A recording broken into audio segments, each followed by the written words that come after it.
Hi everybody, I'm Trudy, One Grounded Angel. This is the weekly angel card reading video for the week beginning Monday, July the 9th to the 15th of July 2018. So we've got a pretty major astrological event happening this week.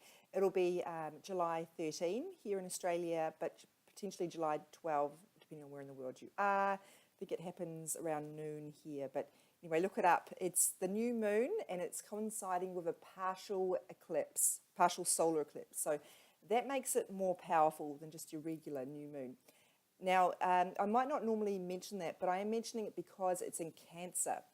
The new moon is always the same, hits the same sign as as where the sun is. So the sun is currently in Cancer.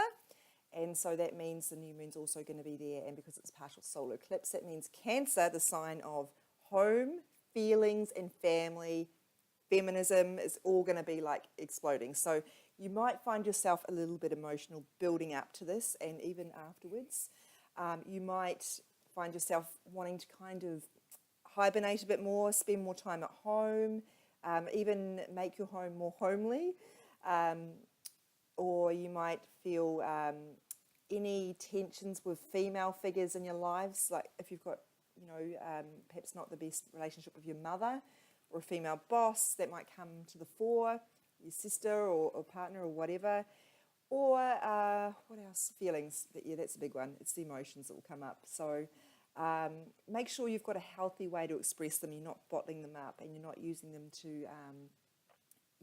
as an excuse to treat other people badly or to slack off on your responsibilities or anything like that, which is often what happens when emotions are suppressed. So looking at Monday the 9th, we have this card about Mother Earth. Now, the planet needs love from us so much right now, and will continue to do so. This is about what you can do to help the planet. For some of you, this will be more about just spending time outdoors, to reconnect, to ground yourself, be more around nature. That's going to calm your energy. But for others of you, it's about doing more to help the planet. So if you've felt a call to do that, this is asking you to honour it. And just be really mindful of your choices in terms of the way you're treating the planet. Your decisions are going to have a big impact, and one day our grandchildren are going to be asking us why we didn't do more. And saying that it wasn't convenient is not really going to cut it. So I think I've spoken before about how important it is to connect with Mother Earth. Being outdoors with bare feet, if it's safe to do so. I know not every outdoor setting that's safe. That can be a really good way to just ground yourself and remind yourself what's important. So you're not so much in your head, you're pulling yourself back into reality, and helps you be more present as well. Tuesday, time to go. Pretty interesting one, building up to that aforementioned astrological event, because it tends to be more full moons, which are about release rather than the new moon, but it might be that because those emotions are bubbling up, they're going to be put, because emotions always has something to teach us, especially the unpleasant ones, which is why it's not a good idea to stuff them down or try to avoid them with, alcohol or whatever you do to escape. So looking at those emotions, they might be trying to tell you that you need to leave something. We did have a card on Saturday about it's time to leave an unhealthy situation, and as I mentioned, unhealthy situations can be things like relationships which are not where your needs are not being met or you're not being treated fairly. It can be job situations where you're surrounded by toxicity. You know what this relates to. Perhaps it is relating to your home. Maybe it's time to find a new housing situation given that kind of Cancer energy. You'll know what this relates to. But there is essentially, this card is about endings, something you need to move on from. And even if it's not something physical or circumstantial, it might be more about your emotional state. Maybe it's time to let go of where you're at right now in your emotions in terms of blaming other people instead of taking responsibility for yourself. Maybe it's time to let go of your desire to control people or control circumstances. Look, it's how long is a piece of string? That one I could talk about for a long time because there are so many different things that could relate to, and it's going to be very individual. Your intuition will give you cues, and if you're not sure, you can ask your angels for help. And if you're not sure that you completely understand the message that they're giving you, you can ask for a sign. And I've talked about signs a lot, so I won't go into that here. And you can go to my website, just type in signs in the search field. Wednesday, I forget what day it is, safe travel. So a couple of different things here. I love it when this card comes up in response to someone who is directly asked, I'm taking a trip, am I going to be okay? This totally affirms that that's right. So if you are taking a trip soon and you're concerned about it, this is assuring you it's going to go well and it's going to be fine. So please try and let go of your worry or any negative energy or fears around that, which is not to say you shouldn't still be careful when you need to be, but it does mean you can let go of excessive worry. The other thing this can relate to is maybe you need to take a trip somewhere and get out of your environment. If you're feeling cabin fever, if you're feeling like your life is really repetitive, our lives are not supposed to be routine, and sometimes we cling to routine out of a desire for safety, but that's actually not the best thing for us. So some of you need to be doing more travel in your jobs. That's coming up, and maybe that's not in your control right now, but looking for a job where that's allowing you to do that might be relevant. Or maybe it's traveling to a new sort of state of mind as well. Going really lateral here. That sounds a bit weird, traveling to a new state of mind. I guess what I would say there is going back to that theme of letting go and movement. You could take it as that. I'm just trying to cover all bases because I know everybody's at a different life stage and has got different things going on in their lives. Message in a bottle. This is the most beautiful imagery on this card. It's about messages, which is a very Gemini, Mercury kind of energy. FYI, I know I'm going off on a tangent here, but Mercury is going to go retrograde at the end of this month. So you might want to start backing up your computer and making sure you're not making travel plans during that time.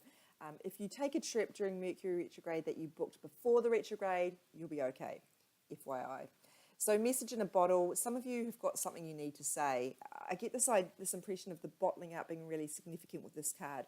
I talked before about suppressing emotions and how dangerous that can be in terms of the way we take it out on other people or the way we use it as license to stay where we are. If we suppress the emotions, we don't have to change and we feel safer, and it actually doesn't help us because the emotion is trying to teach us something. So it might be that some of you have got something you need to say to someone and you're trying to avoid it. When I say something to say, I'm not talking about putting someone in their place or trying to, judge them or tell them what you think of them. It's more about something you need to say for yourself. I am not being treated fairly, or this is what I want and it's not happening for me right now, or whatever it is. So when I say something to say, I'm talking about something that is going to help you. It's not really about your relationships as such, although perhaps that's a big part of it.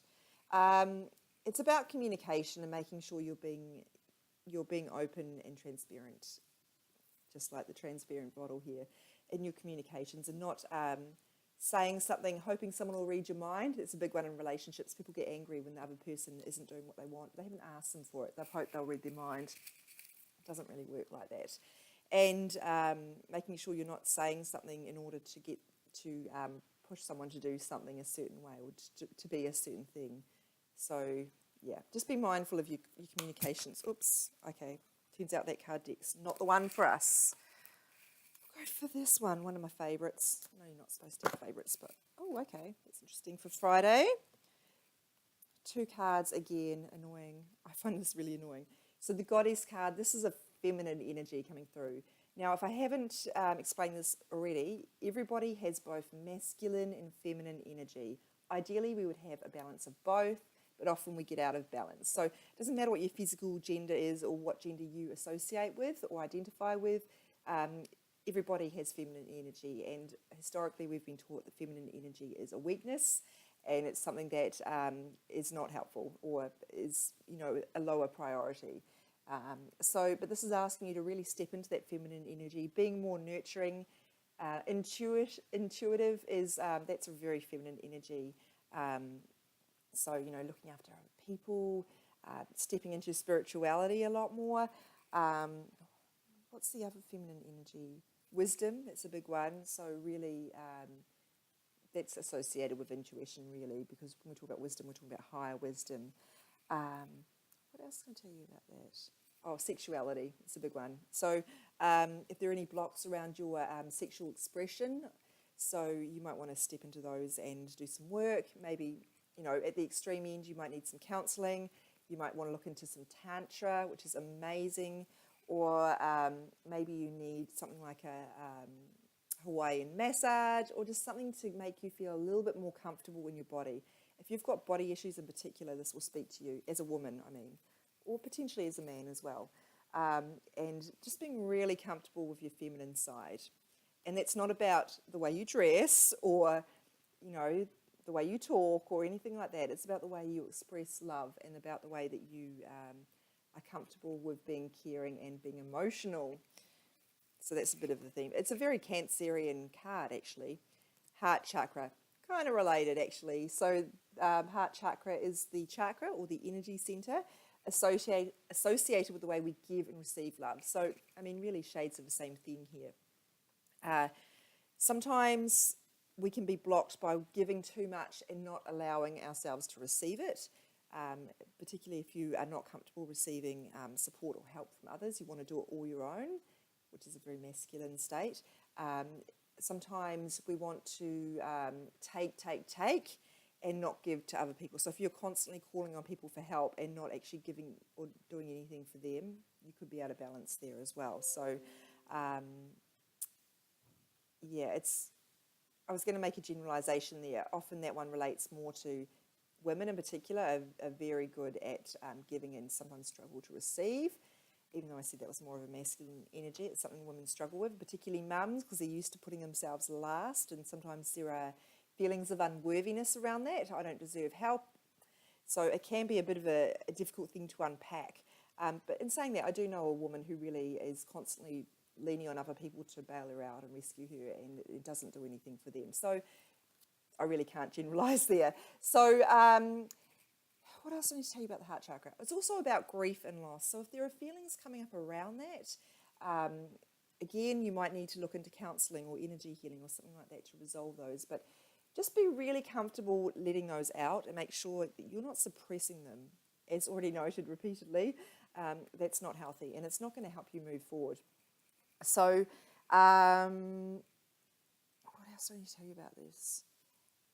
Being aware if you're struggling in relationships, particularly romantic, but also platonic.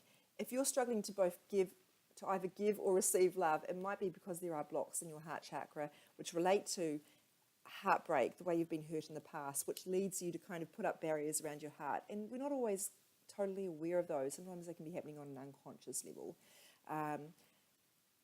There are lots or again, grief. Sometimes we don't want to get close to people because we've experienced loss and we don't want to lose them again. I'm painting in very, very broad brush strokes with that one, but it's a big one. So much of spirituality is big stuff. Saturday, a lovely gentle message, meditation. So not everybody's a fan of meditation, and I get that. It is something that I constantly feel like I suck at, but I keep showing up and doing it anyway because it is the single most valuable thing you could do for your body, your mind, and your spirit. It allows you to get out of your head and into the present moment and to really connect with your higher level wisdom. And you can get answers to issues or challenges or things you might be struggling with, or you can just be and relax. It's amazing. People will say, I don't have time, but you actually are so much more productive as a result of meditation that the time investment is totally not even an issue. It's the most valuable way you could even spend your time. If you really are resistant to meditation, and there are apps that are really good, like I know 10% Happier is one that markets itself for fidgety skeptics, so that might work for you. Headspace is great. It's not very spiritual, which is totally fine because, if you need to lean into meditation as a more science-based means to help you relax, and you're not interested in the spiritual side, that's okay. That's the way you can kind of approach it. Smiling Mind is also supposed to be good, although I haven't actually tried that one. So if meditation's not your thing, it could be going to more yoga, doing more walks in nature, doing more creative activities on your own, anything that's going to bring you stillness, take you out of your head, as I said, and really just get you anchored into the present moment. Sunday, I don't know if you heard that, but the wind is really strong today and it's really banging against the windows. I apologise if that's causing some unpleasant sound interference.